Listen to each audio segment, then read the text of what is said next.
Muito obrigado, senador Paim, presidente dos trabalhos, senhoras senadoras, senadores, telespectadores da TV Senado, ouvintes da Rádio Senado, senhoras e senhores.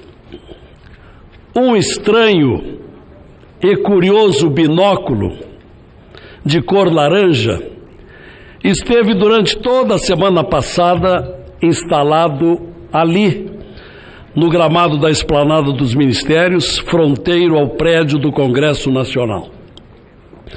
Tratou-se de um imenso binóculo de vários metros de altura e com o insinuante propósito de vigiar o Congresso. Na verdade, vigiar os parlamentares. Inegavelmente, tratou-se de uma mensagem criativa da parcela popular que ali colocou aquele gigantesco binóculo perceptível a todos que passavam pelas proximidades da esplanada, simbolizando um recado que diria mais ou menos o seguinte: estamos vigiando vocês, vejam lá o que vão fazer.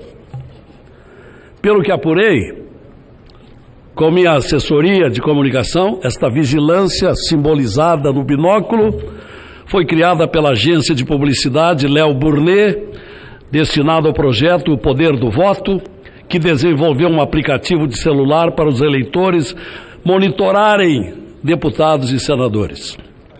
Agora, digo eu, senhoras e senhores senadores, isto não precisava ocorrer se o parlamento tivesse bom conceito e confiabilidade por parte do eleitorado brasileiro. Mas sabemos, e bem, que desde aquelas espetaculares passeatas de junho de 2013, em que a população protestava contra a representatividade no Congresso, ação que cresceu e redundou na estrondosa renovação trazida pelas urnas de outubro, criando um novo cenário e grandes responsabilidades a todos nós que ocupamos bancadas no Senado e na Câmara. Devemos respostas ao eleitorado, nossos patrões, nossos representados, conforme a ordem do artigo 1º, parágrafo único da Constituição brasileira. Todo o poder emana do povo e esse poder será exercido por seus representantes.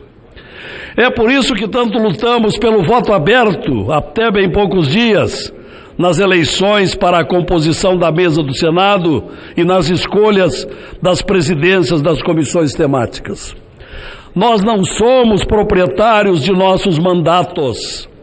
Nós somos, isto sim, detentores, por delegação de nossos eleitores, que, portanto, precisam saber o que fazemos, e daí entendemos o simbolismo do binóculo gigante até bem pouco à frente do Congresso Nacional.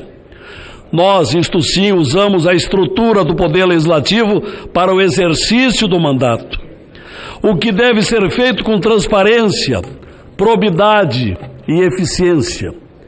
E ao falar nesses pressupostos de nossos compromissos, eu quero lembrar que o Brasil está em profunda crise econômica, todos sabem disso, com um déficit recente de 139 bilhões de reais nas contas da União e convivendo com o desemprego de 13 milhões de brasileiros. Somos um país de muitas riquezas, mas de muita gente pobre. Tem sido o país de muitos desvios e crimes contra o dinheiro público. Nesse cenário e com a nova composição tão bem-vinda deste plenário do Senado, nós temos tudo para nos tornarmos exemplo de mudanças, que é o que queremos. Entre elas, com ênfase, a economicidade nos gastos do Senado. E aí, enfatizo o meu tema, que me traz à tribuna. Nos dias em que estou, e são poucos dias, senhora presidente Zenaide, nesses poucos dias em que estou na segunda vice-presidência da Casa, por meio de consultas à direção do Senado e lendo relatórios como a peça orçamentária da Casa e comparativos com outros orçamentos, como os da Câmara Federal, do TCU, do Judiciário, encontrei números astronômicos e um grande alerta que faço questão de realçar aqui. E posso resumir esse alerta numa frase: se não tomarmos providências, senhores senadores, dentro de poucos anos o Senado será financeiramente inviável. Aqui, como nos demais poderes da República, gasta-se demais. E o mais grave, em rubricas de difícil reparação, se não houver um rigoroso estudo e tomada de decisão que mude o atual rumo perdulário. A folha de aposentados e pensionistas do Senado é estratosférica.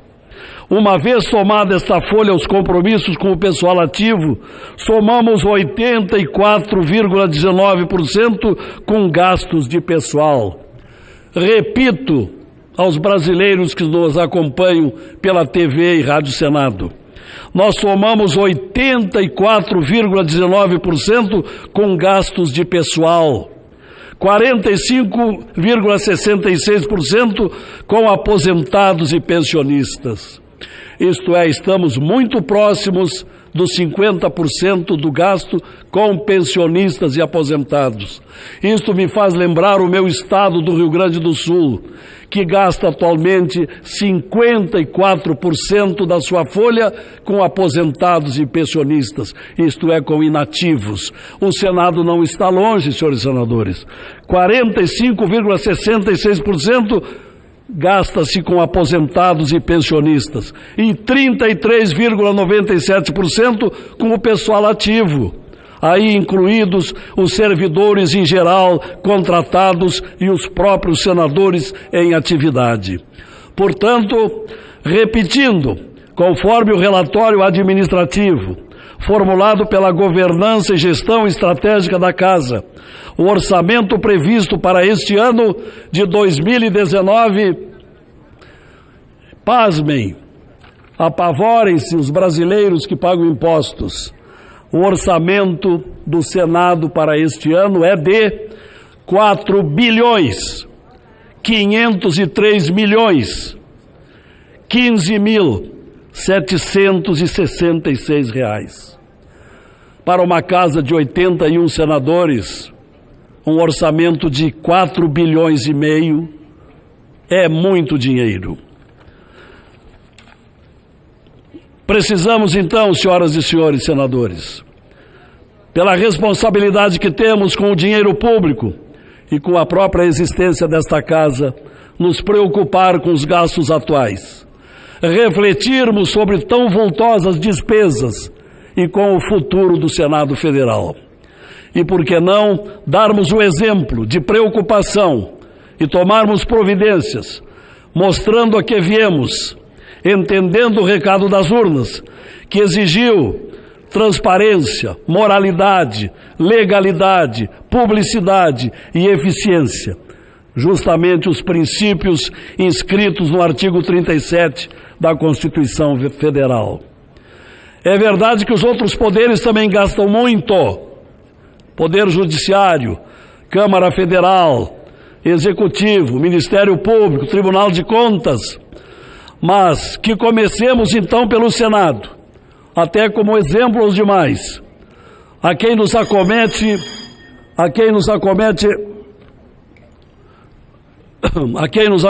responsabilidades, buscando nós ações concretas, tomando a iniciativa de revisar o que aqui no Senado se gasta, em sintonia com as inspirações do nosso povo, que nos mandou para cá como representantes.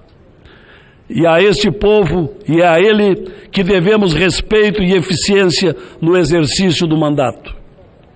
Como segundo vice-presidente, pretendo levar esse importante tema ao presidente do Senado, senador Davi Alcolumbre, propondo discussão no âmbito da mesa diretora de que tomemos medidas que avaliem os gastos e que possamos prevenir o futuro próximo do Senado Federal.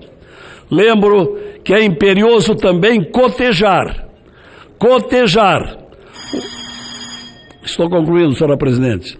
É preciso cotejar o que aqui produzimos em termos de legislação e de fiscalização com aquilo que gastamos. Um orçamento de 4 bilhões e 503 milhões de reais é uma verba provinda de impostos pagos pelos brasileiros. Precisa ser uma verba criteriosamente gasta. E para começo de ações concretas, devemos nós tomarmos a iniciativa do Senado e estaremos efetivamente respeitando as aspirações do nosso povo, que nos mandou para cá, para representá-lo com respeito e eficiência no mandato. É o tema que pretendia aflorar nesse pronunciamento de hoje, senhora presidente.